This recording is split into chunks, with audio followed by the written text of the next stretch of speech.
ሰላም ተመልካቾቻችን እንደምን ሰምታችኋል? በሳምንት ሁለት ቀናት ሐሙስና ቅዳሜ እየተዘጋጀ ወደ እናንተ የሚደርሰው ኢትዮ ቢዝነስ ተጀምሯል። ኢትዮ ቢዝነስ በሳምንቱ የተከናወኑ ወቅታዊ የቢዝነስ መረጃዎች፣ አዋጭነት ባላቸው የንግድና ኢንቨስትመንት ሀሳቦች፣ ከዜና ባሻገር ትንታኔ ስለሚሹ የምጣኔ ሀብት ርዕሰ ጉዳዮችና ስለ ኢትዮጵያ ሰነደ መዋዕለ ንዋይ ገበያ ትኩረቱን ያደርጋል። በዛሬው ቆይታችን ባጫጭር የኢትዮጵያ ካፒታል ገበያ ባለስልጣን የፋይናንስ ተቋማት የካሳ ፈንድን በተመለከተ በኢትዮጵያ ቡና ላይ እሴት በመጨመር የውጭ ምንዛሬ ገቢ ለማሳደግ ወደ ስራ ስለመገባቱና ባለፉት 6 ወራት በኢትዮጵያ ስለተከናወነው የገቢ አፈጻጸም እናነሳለን። በዝርዝር ጉዳዮችን ደግሞ የኢትዮጵያ ካፒታል ገበያ ያከናወናቸው ስራዎችና አሁን ላይ የደረሰበት እንቅስቃሴ በቀጣይም ትኩረት ስለሚገባቸው ጉዳዮች እነዚህና ሌሎች የቢዝነስ ጉዳዮችን አካተናል። ቃል ኪዳን ታደሰና ጥላሁን አያሌው አብረናችሁን ቆያለን።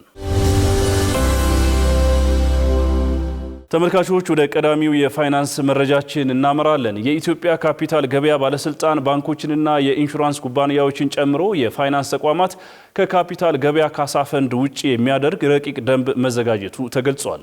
የካፒታል ገበያ ባለስልጣን በካፒታል ገበያ አዋጅ ቁጥር 1248/2013 መሰረት የካፒታል ገበያ ካሳ ፈንድ አስተዳደር ደንብ ረቂቅ ማዘጋጀቱንና በቀጣይ ለሚኒስትሮች ምክር ቤት ሊቀርብ ስለመሆኑ ሪፖርተር አስነብቧል። በረቂቅ ደንቡ ከካፒታል ገበያ ካሳ ፈንድ ውጪ የሚደረጉ ኢንቨስተሮችን በሚዘረዝረው አንቀጽ ውስጥ ባንኮች፣ የኢንሹራንስ ኩባንያዎች፣ የቁጠባና ብድር ህብረት ስራ ማህበራት እንዲሁም የማይክሮ ፋይናንስ ያሉ ተቋማት ይገኙበታል። የጋራ ኢንቨስትመንት ፈንዶች፣ የጡረታ ክፍያ ፈንዶች፣ ራሳቸውን በራሳቸው የሚቆጣጠሩ ድርጅቶች፣ የካፒታል ገበያ አገልግሎት ሰጪዎች፣ የፌዴራልና የክልል መንግስታት እንዲሁም በስራቸው ያሉ መስተዳደሮችና ተያያዥነት ያላቸው አካላት በፈንዱ ከሚሰጠው የካሳ ሽፋን ውጪ የሚሆኑ ሌሎች ተቋማት መሆናቸው ተገልጿል። ባለስልጣኑ በሚያወጣው መመሪያ መሰረትም ለኢንቨስተሮች የሚከፈል የካሳ ክፍያ የመብት ጥያቄ ባልቀረበባቸው የተሰበሰቡ የትርፍ ድርሻዎች ለተጠቃሚዎች የሚከፈል ክፍያና ፈንዱን ከማቋቋም ከማስተዳደርና ኢንቨስት ከማድረግ ጋር ለተያያዙ ማናቸው ወጪዎች እንደሚውልም ተደንግጓል። ቀጥለናል ተመልካቾቻችን። ኢትዮጵያ ባለፉት 6 ወራት ከ704.4 ቢሊዮን ብር በላይ ገቢ መሰብሰብ መቻሏ ተገለጸ። የመንግስት ኮሚኒኬሽን አገልግሎት በሰጠው መግለጫ እንዳስታወቀውም እንደ ሀገር በተከናወነ የተቀናጀ ስራ ባለፉት 6 ወራት ውስጥ ከ704.4 ቢሊዮን ብር በላይ ገቢ ስለመሰብሰቡ አስታውቋል። ይህ ገቢ አፈጻጸም ባለፉት ጊዜያት ለዓመታት ሲሰበሰብ ከነበረው ገቢ የሚተካከል መሆኑን በመግለጽ መንግስት የሀገር ኢኮኖሚ እድገትን የሚደግፉ ያከናወናቸው ሪፎርሞችም ስራዎችን ውጤታማ አድርጓቸዋል ብለዋል። አፈጻጸሙ በገቢዎች ሚኒስቴር በግማሽ ዓመቱ ለመሰብሰብ ከታቀደው 640.4 ቢሊዮን ብር ውስጥ 704.4 ቢሊዮን ብር በመሰብሰብ የእቅዱን 110 በመቶ ማሳካት ስለመቻሉም ተገልጿል። ገቢው 362.4 ቢሊዮን ብር ከሀገር ውስጥ ታክስ የተሰበሰበ ሲሆን ቀሪው 341.9 ቢሊዮን ብር ደግሞ ከውጭ ንግድ ቀረጥና ታክስ የተሰበሰበ ነው። በተያያዘ ዜና ግብር ከፋዮች የታተመላቸውን ደረሰኝ ወደ ታክስ ማዕከላቸው በመሄድ ሊወስዱ እንደሚገባ የገቢዎች ሚኒስቴር አሳስቧል። ልዩ መለያ ኮድ ያለው የእጅ በእጅ የሽያጭ ደረሰኝ ከትናንትና ጀምሮ ሙሉ በሙሉ ወደ ትግበራ መግባቱ የተገለጸ ሲሆን ሚኒስተሩ ግብር ከፋዮች ለቅጣት እንዳይዳረጉ የታተመላቸውን ደረሰኝ በታክስ ማዕከላት እንዲወስዱ ብሏል። የደረሰኝ ህትመቱ በቴክኖሎጂ የተደገፈ በአይን የማይታይ ልዩ ኮድ ያለውና በሀገር አቀፍ ደረጃ ወጥ የሆነ አሰራር እንዲኖር በማድረግ ህገወጥ ደረሰኝን በከፍተኛ ሁኔታ ለመቀነስ የሚያስችል ስለመሆኑም ተገልጿል። በተጨማሪም የደረሰኝ አቅርቦትን ለማሻሻል የብርሃንና ሰላም ማተሚያ በሙሉ አቅሙ የህትመት ስራ እንዲያከናውን ተደርጓል ብሏል። በመሆኑም ግብር ከፋዮች ከተለያዩ ቅጣቶች ለመዳን በየቅርንጫፍ ጽህፈት ቤቶች የታክስ ማዕከላት ወይም ወደ ማተሚያ ድርጅቱ በመሄድ የታተመላቸውን ደረሰኝ እንዲወስዱም አሳስበዋል።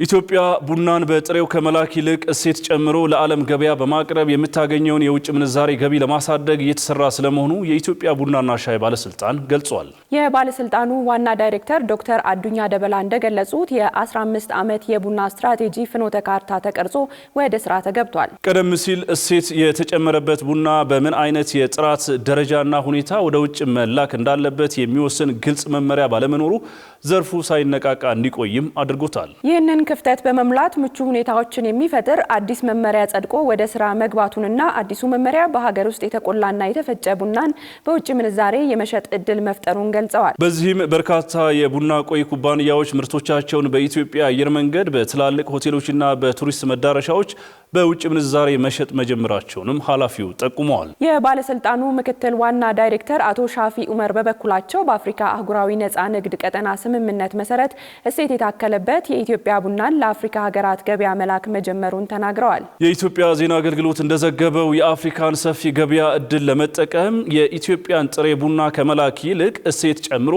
በማቅረብ በአንዳንድ የአፍሪካ ሀገራት እሴት የተጨመረበት ቡናን የመላክ ጅማሮ የበለጠ ለማስፋት በትኩረት እየተሰራ እንደሚገኝም ምክትል ዳይሬክተሩ ገልጸዋል። ቀጥለናል ተመልካቾቻችን። በአማራ ክልል ከቱሪዝም ዘርፍ ከ7 ቢሊዮን ብር በላይ ገቢ መገኘቱ ተገለጸ። በበጀት ዓመቱ ባለፉት 6 ወራት ውስጥ ከጎብኚዎች 7.9 ቢሊዮን ብር ገቢ መገኘቱን የክልሉ ባህል ቱሪዝምና ስፖርት ቢሮ አስታውቋል። የቢሮው የቱሪዝም ልማት ዳይሬክተር መልካሙ አዳም እንደገለጹት በ6 ወራት ውስጥ ከ7.5 ሚሊዮን በላይ የሀገር ውስጥና የውጭ ቱሪስቶች በክልሉ የሚገኙ ሰው ሰራሽና ተፈጥሯዊ የቱሪስት መዳረሻ ስፍራዎችን ጎብኝተዋል። የኢትዮጵያ ፕሬስ ድርጅት እንደዘገበው ከጠቅላላ ጎብኚዎች መካከልም 17000 የሚሆኑት የውጭ ሀገር ቱሪስቶች ሲሆኑ በተለያዩ ምክንያቶች ተቀዛቅዞ የነበረው የቱሪስት ፍሰት አሁን ላይ በከፍተኛ ሁኔታ እያደገ ስለመምጣቱም ዳይሬክተሩ አብራርተዋል።